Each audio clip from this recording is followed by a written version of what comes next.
Existe-t-il des inégalités aux États-Unis? Existe-t-il des discriminations parce que quand vous êtes immigrant ou bien quand vous arrivez aux États-Unis, vous ne parlez pas anglais et vous vous sentez discriminé ou bien des personnes vous mettent à l'écart à cause de ce qu'on appelle aux États-Unis le English Barrier. Alors, si vous voulez savoir pourquoi, bien vouloir rester scotché sur la vidéo. Salut à tous, mon nom est Ulrich et bien sûr je vis aux États-Unis. Bienvenue sur cette chaîne où je partage mon expérience et bien sûr de tout ce qui se passe aux États-Unis. Alors, le débat d'aujourd'hui porte sur est-ce qu'il existe des inégalités quand vous ne parlez pas anglais ou bien vous arrivez dans vous êtes immigrant avec ce statut de green card ou bien d'étudiant international ou bien encore et tout ça. Si vous avez bien sûr un statut d'immigrant, que vous ne soyez pas américain bien sûr, donc quand vous arrivez avec ce statut-là, est-ce qu'il existe des inégalités? La réponse est, si je donne la réponse maintenant, les gens ne vont pas rester scotchés sur la vidéo. Nous allons détailler tout cela en profondeur.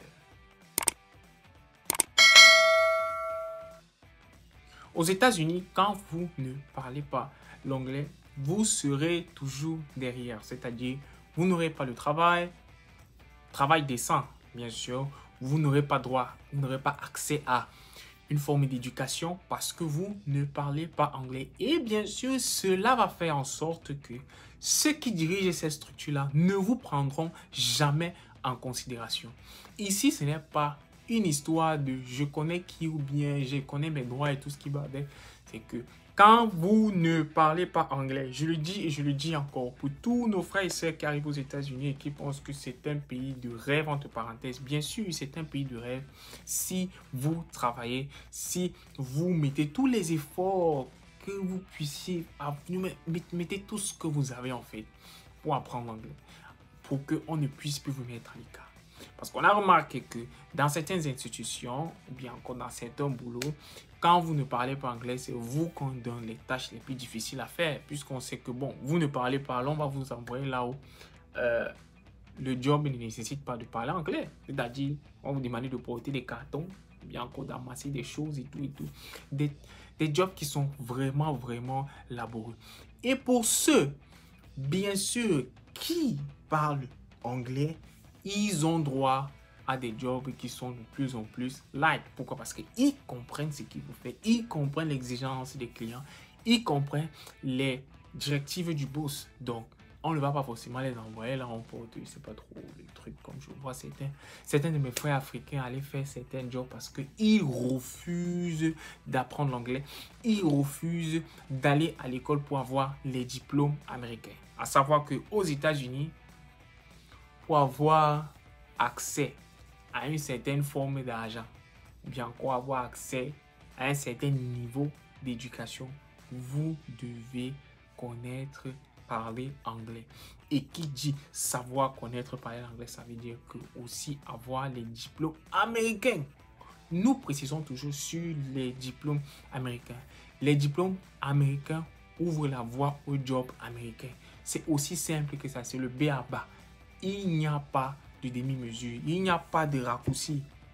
Il n'y a pas de raccourci. Alors, comment est-ce que cette discrimination va s'observer là? Quand le boss ou bien je ne sais pas trop qui, sans que vous ne parlez pas anglais, vous êtes useless. Il ne peut pas vous employer pour des tâches techniques. Donc, forcément, que vous le vouliez ou pas, il ne va jamais l'afficher devant vous parce que si, bien sûr, vous remarquez que vous êtes discriminé, que vous avez les preuves de votre discrimination, vous pouvez bien sûr porter plainte à l'entreprise à laquelle vous travaillez pour qu'ils puissent vous dédommager parce qu'ils ont porté atteinte à vos droits parce que vous avez le droit comme tout autre employé, tout. Mais si vous êtes discriminé, bien sûr, vous pouvez porter plainte à cette institution-là et vous serez fortement payé. Alors, vous allez porter plainte d'abord comment si vous ne savez pas lire anglais. Vous allez porter plainte comment si vous ne connaissez pas vos droits. Alors, pour connaître ces droits, il faut savoir lire l'anglais. Vous ne connaissez pas lire l'anglais, vous ne connaissez rien du tout en anglais, vous allez connaître vos droits. Comment? Vous pouvez être discriminé, on va vous mettre à l'écart, les gars. Il faut étudier l'anglais, précisément l'anglais américain. Une autre discrimination aussi se fait au niveau de la couleur de peau. Je sais, c'est un sujet assez sensible aux yeux de tout un chacun. Écoutez, le racisme existe partout. En Afrique, il y a le racisme entre les blancs et les noirs. Parfois, on se rend même compte que certains noirs sont plus racistes que les blancs.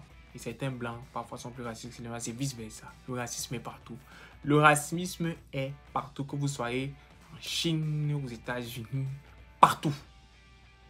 Il faut savoir comment combattre le racisme. Comment parfois utiliser le racisme à son avantage. Savoir comment utiliser ces différentes inégalités.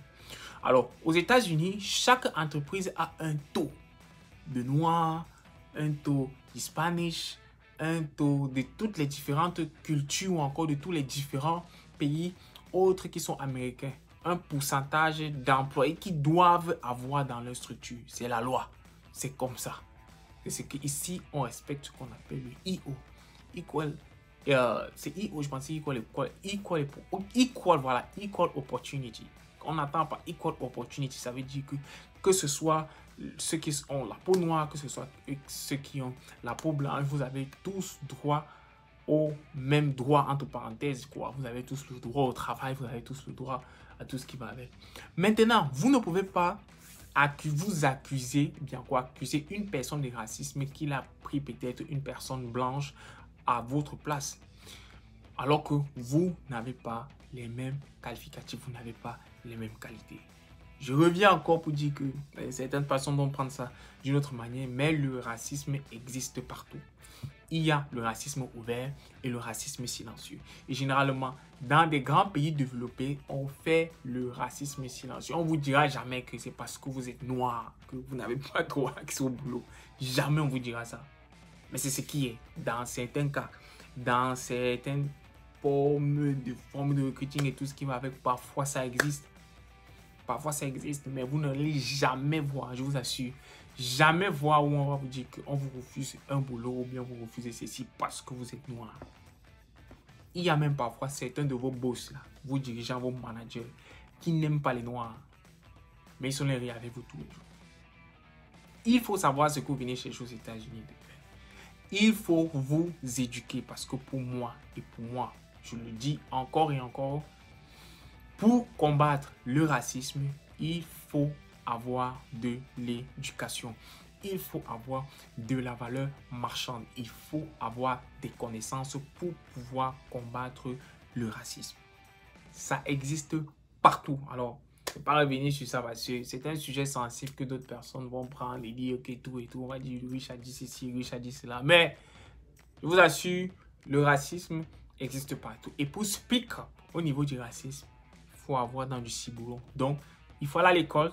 Pour aller à l'école aux États-Unis, il faut apprendre l'anglais. Il faut apprendre l'anglais. Je ne sais pas comment je vais le dire dans toutes mes vidéos. Il faut apprendre l'anglais. Pour moi, une personne qui arrive aux États-Unis et qui a fait plus de 2 ans et qui dit que l'anglais est dur, on apprend la chicotte, on le tape d'abord. Tu as tout pour apprendre l'anglais. Tout. Il y a toutes les ressources pour apprendre l'anglais. Qu'elles soient académiques ou pas. Tu as accès à Internet qui te permet d'étudier l'anglais. Et tu peux étudier l'anglais. Moi, je suis arrivé aux États-Unis, je connaissais 0 en anglais. 0. Je dis bien 0 en anglais. Aujourd'hui, je donne parfois des cours d'anglais aux Américains, au college, à l'université. Je suis tuteur dans certaines matières à l'université. Pourquoi? Je me suis mis au travail et j'ai étudié l'anglais.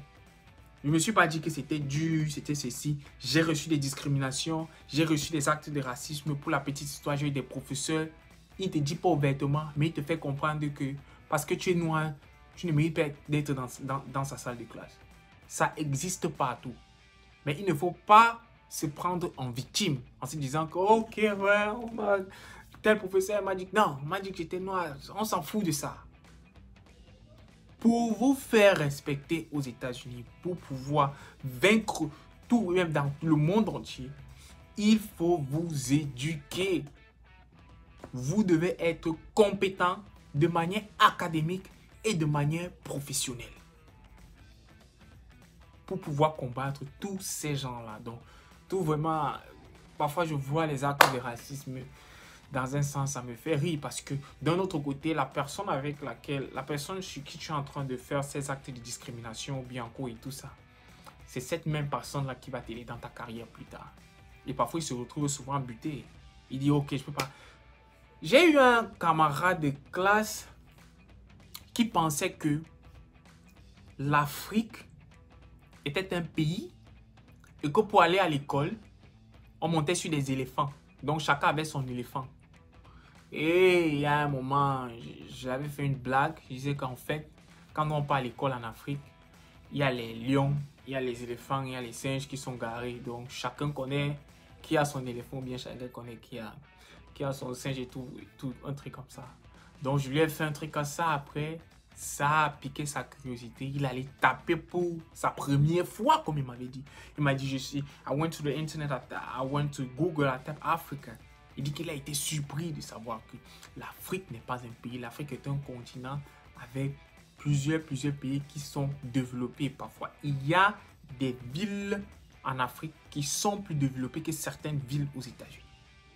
Je dis bien plus développées que certaines villes aux États-Unis. Donc, il est allé et tout, il a dit, oh, l'Afrique, c'est bien et tout. Et il a changé sa mentalité en ce qui concerne l'Afrique. Pourquoi? Parce que généralement, dans certaines petites blagues que je lui ai envoyées, ou bien dans une manière pour moi de lui dire que, bon, voilà ce que j'ai fait en Afrique. Parce que quand je dis, bon, j'ai fait ça en Afrique, on dit, et vous faites l'école en Afrique. Je dis, ouais.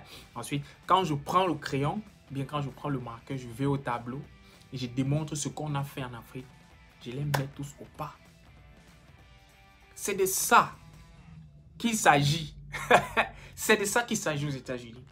Vous devez montrer votre empreinte pour pouvoir vaincre tout ça là. Discrimination, acte de racisme, ça existe. Mais pour pouvoir vaincre tout ça, vous devez être compétent. Que ce soit sur le plan académique, que ce soit sur le plan professionnel et aussi par les actions que vous posez. Parce que ceux qui ont cette couleur ou bien encore ceux qui font ces actes de racisme, pour moi je les appelle, ce sont des gros idiots. Ou encore ce sont des gros, un mot que je ne dirai pas devant la caméra bien sûr. Donc pour vaincre tout cela, il faut vous éduquer. Alors, merci d'avoir regardé la vidéo et nous nous revoyons pour nos prochaines échéances. Ciao, ciao la famille.